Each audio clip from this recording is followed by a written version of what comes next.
we have discussed the anxiolytics, and now in this lecture we will discuss the sedatives and hypnotics.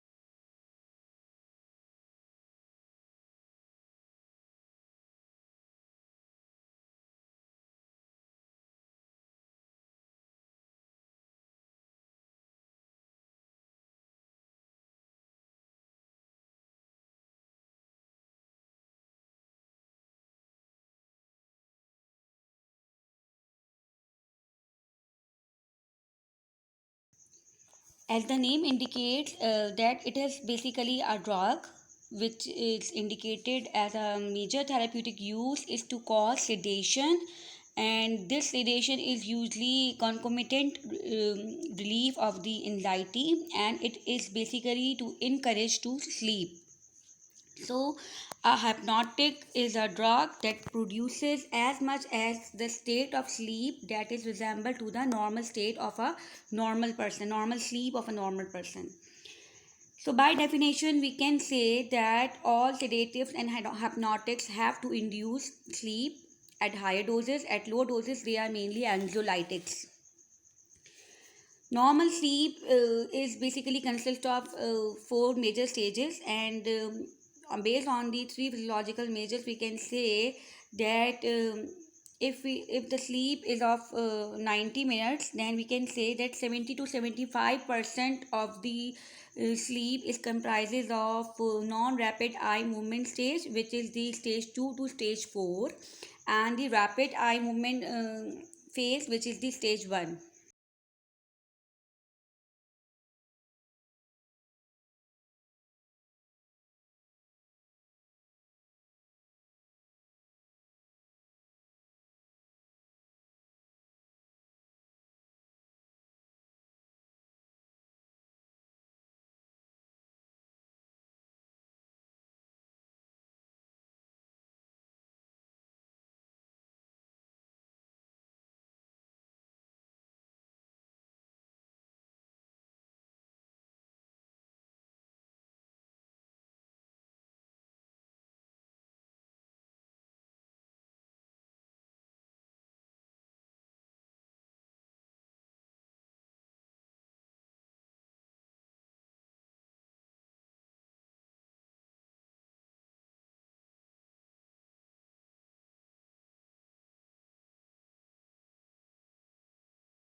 These stages basically represents the brain activity during the sleep, and sleepers who are basically frequently awoken during the earlier stages, like in non-rapid eye in rapid eye movement, there is a chance that the person is is awoken, or it is very difficult to fall in a sleep and goes up to the non-rapid eye movement.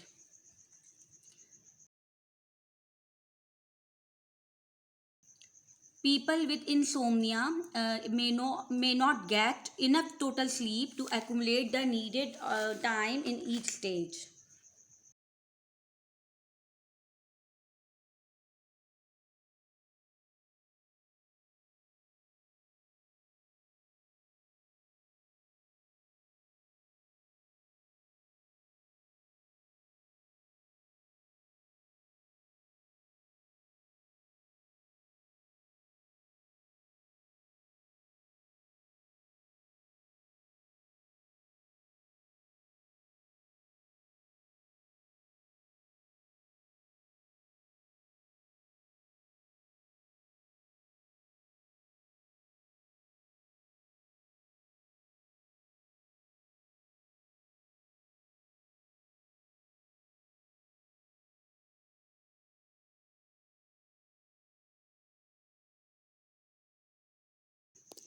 Both deep sleep and the rapid eye movement sleep may explain some of the profound consequences of the insufficient sleep, which are visible due to overthinking, due to the emotions, and it will affect the physical health of the person.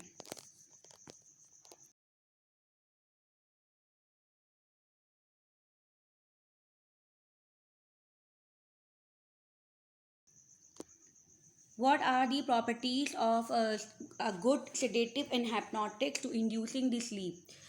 Good sedative and hypnotic should decreases the latency of the sleep, that is a time required to fall asleep. It's shorter the time by which the person undergoes a deep sleep.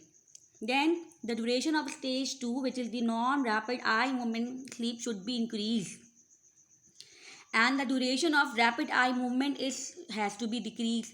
Means कि वो condition, those condition in which the person's tendency to be awake should be reduced, and the condition or the stage of the sleep in which there is a deep sleep should be increased to get a profound and enough time and enough sleep pattern to accumulate the need of the sleep each day.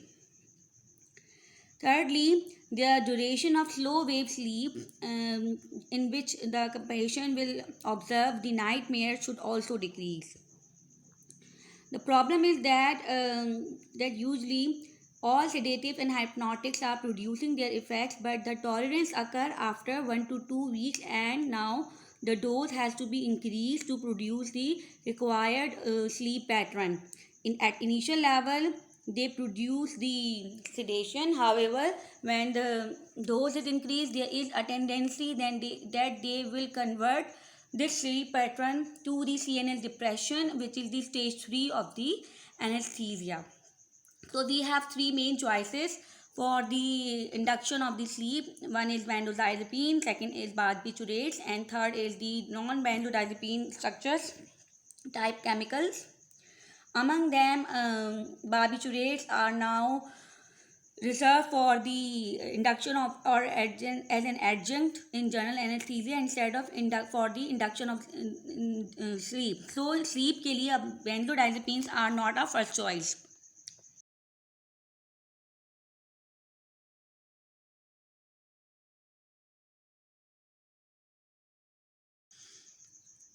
So these are some sedatives and hypnotics. Among them, benzodiazepines, we have four more common type of benzodiazepines: alprazolam and the oxazepam. We can say that these are the short-acting benzodiazepines, while diazepam is the long-acting diazepine, while triazolam is the shortest type of the benzodiazepine, having the duration is about rapid on about 2 to 3 hours.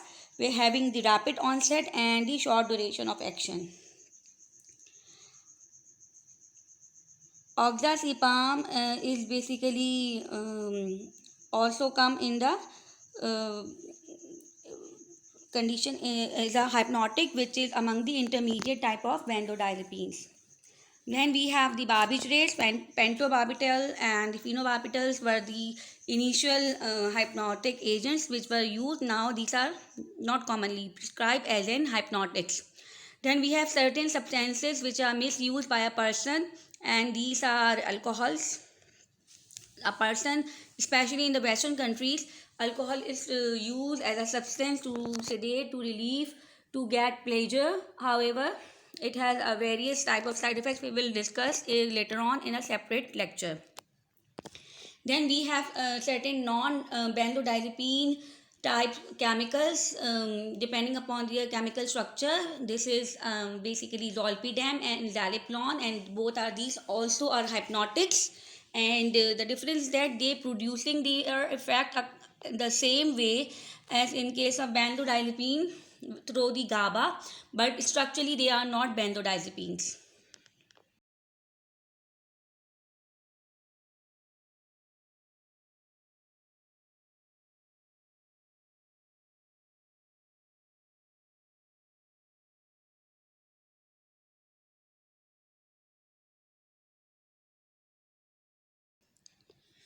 The main rule is that all of the anxiolytics or sedatives should be used only for the symptomatic relief, and these drugs should used to alter the normal sleep cycle and should be administered only for days or weeks, but not more than a month. So, black box warning is that for the treatment of the insomnia, you have to use these drugs for the short term treatment only.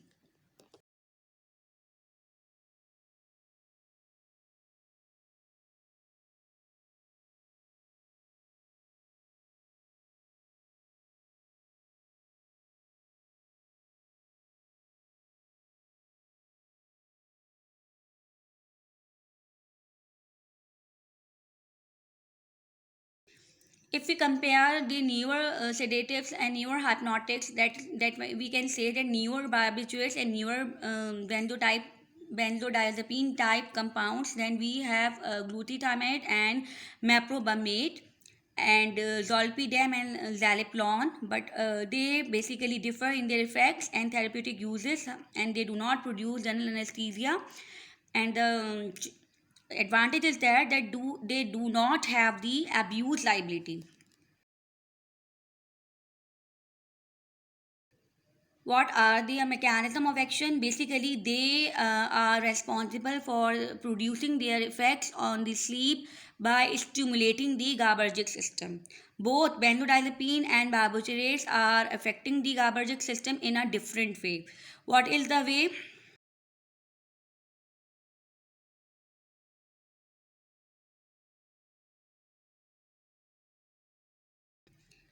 Benzodiazepine is basically responsible for the opening of the GABA receptors by binding its own sites on the GABA receptor, and it basically increases the opening of the frequency of the GABA channel, chloride channel, while barbiturates basically bind to the benzodiazepine receptors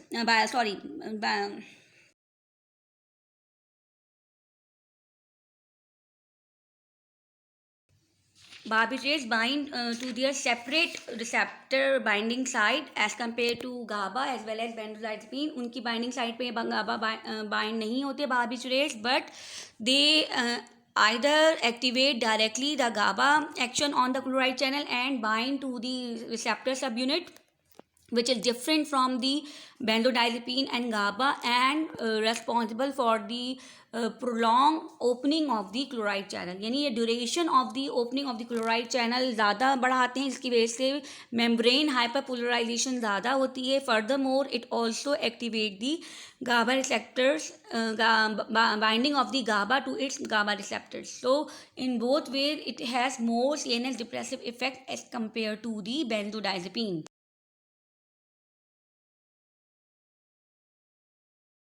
Benzodiazepines are preferred because it has undesirable effects as compared to barbiturates, because barbiturates has the abuse liability.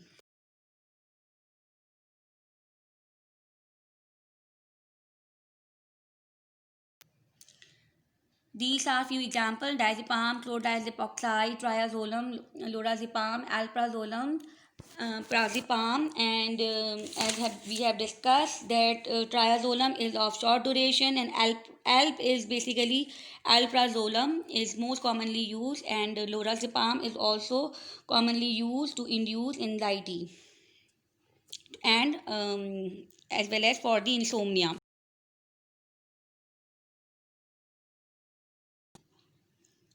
These are the drugs which are barbiturates basically, and phenobarbital and pentobarbital, amobarbital, mepobarbital, etc. etc.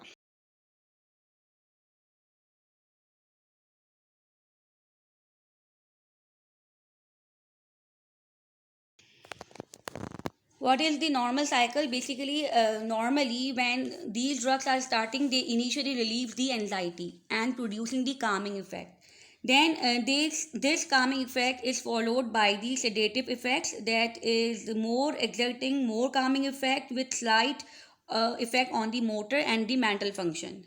Then we have the hypnosis, which is the complete deep sleep, drowsiness, and it basically induce the state of sleep in a person when it is using. So hypnotic effects involves mainly pronounced depression of the central nervous system as compared to sedation, and basically this can be easily achieved with most of the sedative drugs simply by increasing the dose. When the dose is continue or dose is increasing, or even in case of for example barbiturate, at the same dose of the hypnosis, the same dose with can be produces the confusion, delirium, and ataxia, and lead to the surgical anesthesia.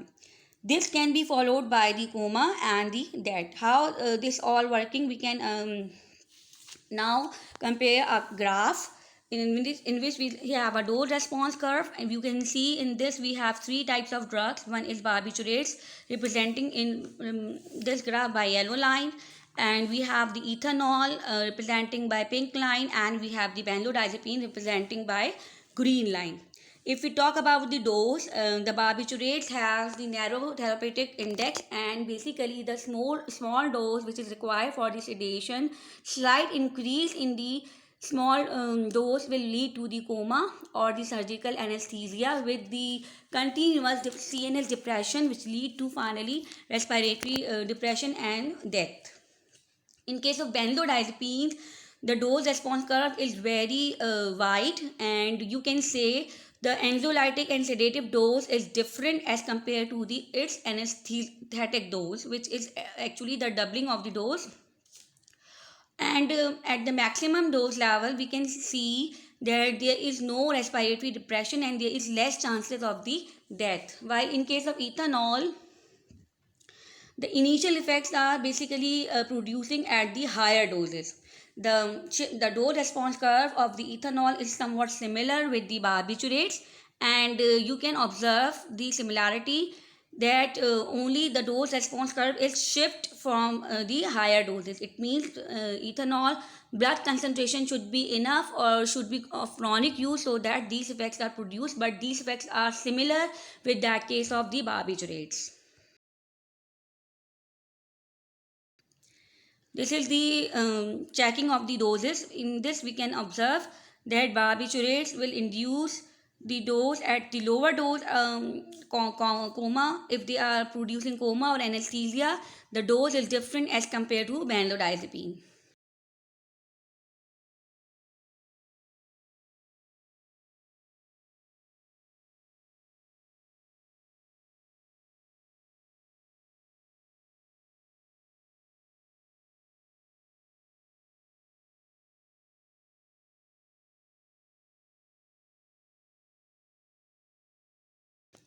This is basically the nerve synapses, in which there is a presynaptic neuron which is already activated by glutamate receptor. Now after excitation, it has to be hyperpolarized, and inhibition of the glutamate transmission should be carried followed by the GABAergic transmission. For the GABAergic transmission, GABA has to bind with its agonist, and you can see the agonist is mentioned in a sphere of pink color. GABA bind with its own binding site on the GABA receptor, and it will stimulate the chloride channel, and it is a normal physiological phenomena. However, in case of anxiety, in case of the hyperstimulation, in not the enough GABA is able to inhibit this cascade. So anxiolytic drug has been taken, and when anxiolytic drug are of benzodiazepine, then they will bind with their own binding site and will lead to the opening and will further stimulate the opening of the or the binding of the GABA with its own receptor. Ultimately, it result in the frequency increasing in the frequency of the chloride channels. It means कि बार बार open होंगे कि जो inhibitory effects है वो continuous तो नहीं है, लेकिन इनहिबिशन बार बार होगी, मीन्स कि क्लोराइड चैनल 2-2 सेकंड 4-4 सेकंड के बाद रीओपनिंग होती रहेंगी. Frequency of the opening of the GABAergic chloride channel is increasing. In case of barbiturates, what happened? They will bind with their own binding site, which is different as compared to GABA agonist or as compared to benzodiazepine. And this barbiturates will keep on remain the chloride channel open for a more time. It means कि जब barbiturates अपने binding site से bind होंगे, they will stimulate the receptor and they will stimulate and increase the duration of the opening of the GABA channel, chloride channel. Furthermore, it also decreases the reuptake of the GABA and inhibit the reuptake of the GABA and stimulate the more binding of the GABA agonist to its GABA receptors.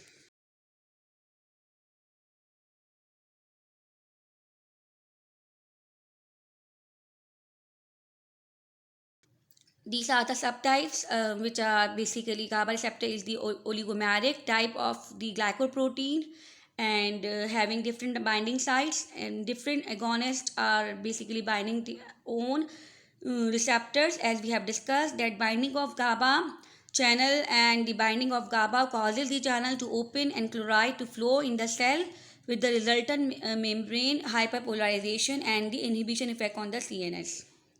So mechanism is that the difference is that the increase in frequency is done by the benzodiazepine, and the increase in the opening time of the GABAergic channel is done by the barbiturates.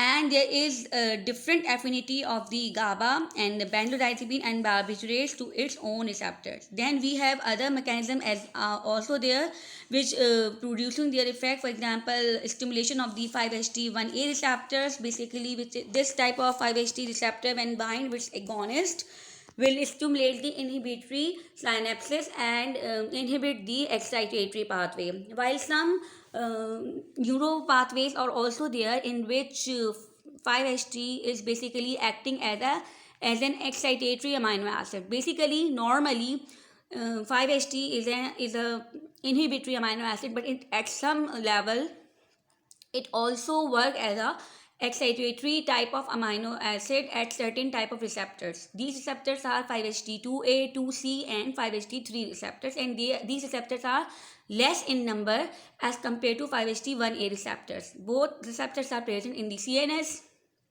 So if 5-HT2A, 2C and 5-HT3 receptors are blocked, then they again inhibit the excitatory pathway and producing the relaxing and calming effect and anxiolytic effect.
This is all about the sedative and hypnotics. In the second lecture, we will discuss each type of class separately, and basically, and then we will discuss its pharmacology as well as its addictive and tolerance capability. Thank you for watching. Please like and subscribe the channel as well. Thank you.